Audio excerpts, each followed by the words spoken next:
Seks atau jenis kelamin secara biologis merupakan pensifatan atau pembagian dua jenis kelamin manusia yang ditentukan secara biologis, bersifat permanen atau tidak dapat dipertukarkan antara laki-laki dan perempuan, dibawa sejak lahir dan merupakan pemberian Tuhan sebagai seorang laki-laki atau seorang perempuan. Melalui penentuan jenis kelamin secara biologis ini, maka dikatakan bahwa seseorang akan disebut berjenis kelamin laki-laki jika ia memiliki penis, jakun, kumis, janggut, dan memproduksi sperma. Sementara seseorang disebut berjenis kelamin perempuan jika ia mempunyai vagina dan rahim sebagai alat reproduksi, memiliki alat untuk menyusui atau payudara, dan mengalami kehamilan dan proses melahirkan. Ciri-ciri secara biologis ini sama di semua tempat, di semua budaya dari waktu ke waktu dan tidak dapat dipertukarkan satu sama lain. Berbeda dengan seks atau jenis kelamin yang diberikan oleh Tuhan dan sudah dimiliki seseorang ketika ia dilahirkan sehingga menjadi kodrat manusia. Istilah gender yang diserap dari bahasa Inggris dan sampai saat ini belum ditemukan padanan katanya dalam bahasa Indonesia, kecuali oleh sebagian orang yang untuk mudahnya telah mengubah gender menjadi gender. Gender merupakan suatu istilah yang dikonstruksi secara sosial dan kultural untuk jangka waktu yang lama, yang disosialisasikan secara turun-temurun. Maka, pengertian yang baku tentang konsep gender ini pun belum ada sampai saat ini. Sebab, pembedaan laki-laki dan perempuan berlandaskan hubungan gender dimaknai secara berbeda dari satu tempat ke tempat lain, dari satu budaya ke budaya lain, dan dari waktu ke waktu. Meskipun demikian, upaya untuk mendefinisikan konsep gender tetap dilakukan. Sebagai contoh dari perwujudan konsep gender sebagai sifat yang melekat pada laki-laki maupun perempuan yang dikonstruksi secara sosial dan budaya. Misalnya, jika dikatakan bahwa seorang laki-laki itu lebih kuat, gagah, keras, disiplin, lebih pintar, lebih cocok untuk bekerja di luar rumah, dan bahwa seorang perempuan itu lemah lembut, keibuan, halus, cantik, lebih cocok untuk bekerja di dalam rumah atau mengurus anak, memasak, dan membersihkan rumah. Maka, itulah gender dan itu bukanlah kodrat karena itu dibentuk oleh manusia. Gender bisa dipertukarkan satu sama lain. Gender bisa berubah dan berbeda dari waktu ke waktu di suatu daerah dan daerah yang lainnya. Oleh karena itulah, identifikasi seseorang dengan menggunakan perspektif gender tidaklah bersifat universal. Seseorang dengan jenis kelamin laki-laki mungkin saja bersifat keibuan dan lemah lembut sehingga dimungkinkan pula bagi dia untuk mengerjakan pekerjaan rumah dan pekerjaan-pekerjaan lain yang selama ini dianggap sebagai pekerjaan kaum perempuan. Demikian juga sebaliknya. Seseorang dengan jenis kelamin perempuan bisa saja bertubuh kuat, besar, pintar, dan bisa mengerjakan pekerjaan-pekerjaan yang selama ini dianggap maskulin dan dianggap sebagai wilayah kekuasaan kaum laki-laki. Orientasi seksual yang ada saat ini salah satunya adalah homoseksual. Homoseksual adalah aktivitas seksual di mana pasangan seksual yang dipilih berasal dari sesama jenis. Pria homoseksual disebut gay, dan perempuan homoseksual disebut dengan lesbian. Lesbian adalah istilah bagi perempuan yang mengarahkan orientasi seksualnya kepada sesama perempuan, atau disebut juga perempuan yang mencintai perempuan baik secara fisik, seksual, emosional, atau secara spiritual. Istilah ini dapat digunakan sebagai kata benda jika merujuk pada perempuan yang menyukai sesama jenis, atau sebagai kata sifat apabila bermakna ciri objek atau aktivitas yang terkait dengan hubungan sesama jenis antar perempuan. Gay adalah istilah untuk laki-laki yang memiliki kecenderungan seksual kepada sesama pria yang mencintai baik secara fisik, seksual, emosional, ataupun secara spiritual. Mereka juga rata-rata agak memedulikan penampilan dan sangat memperhatikan apa-apa saja yang terjadi pada pasangannya.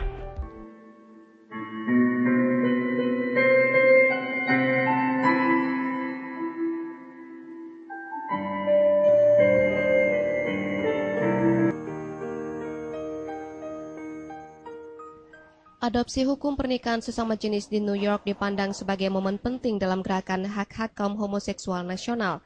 Di New York City, Wali Kota Michael Bloomberg memimpin upacara pernikahan antara dua anggota kelas tinggi pemerintahannya di Gracie Mansion, tempat kediaman sang wali kota.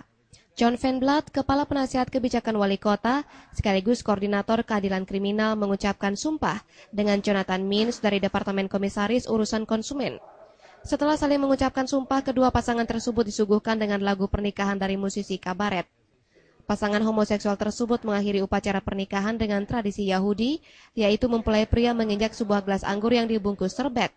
Mengingat dalam pernikahan kali ini terdapat 2 mempelai pria, jadi kedua pria menginjak gelas anggur tersebut. How the world can change. It can change like that. By the powers vested in me by the state of New York, I pronounce you both. Seusai upacara pernikahan, Bloomberg mengajak pasangan homoseksual tersebut beserta tamu undangan untuk menghadiri acara resepsi di Gracie Mansion.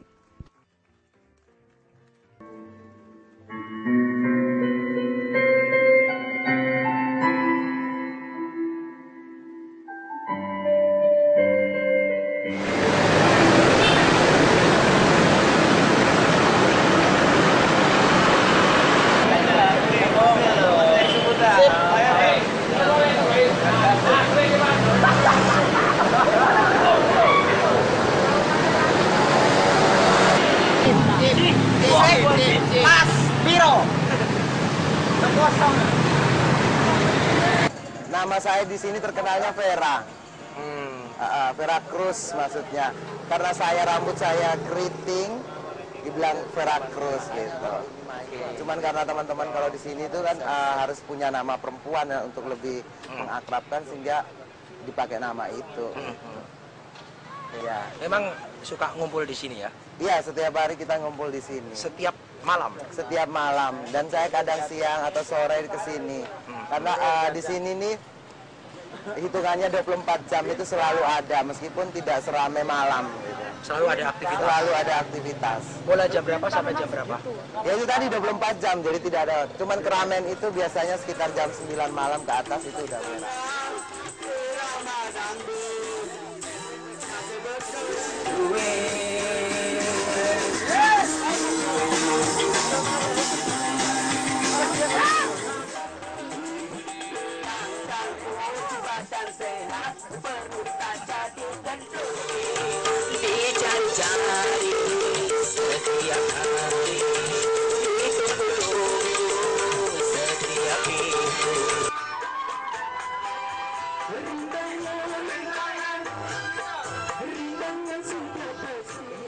Jalan umum ya? Cuman teman-teman lebih ngetren untuk di kelompok kita namanya Pattaya gitu. Karena dia pinggirnya sungai, di mana disamakan dengan di Bangkok. Bangkok kan pantai ya, Pattaya. Ya kita kasih nama aja ini Pattaya juga.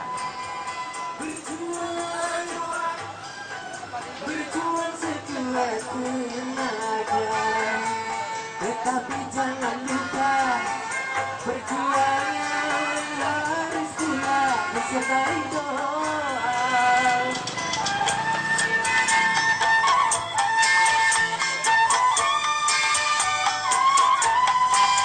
Rintangan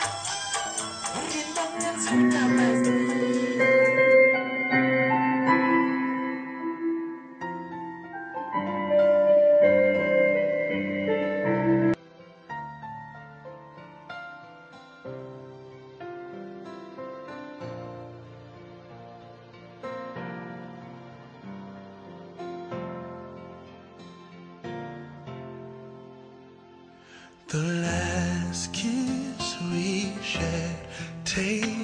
Pada dasarnya, segala sesuatu yang diciptakan oleh Allah, dunia ini selalu dalam keadaan berpasang-pasangan.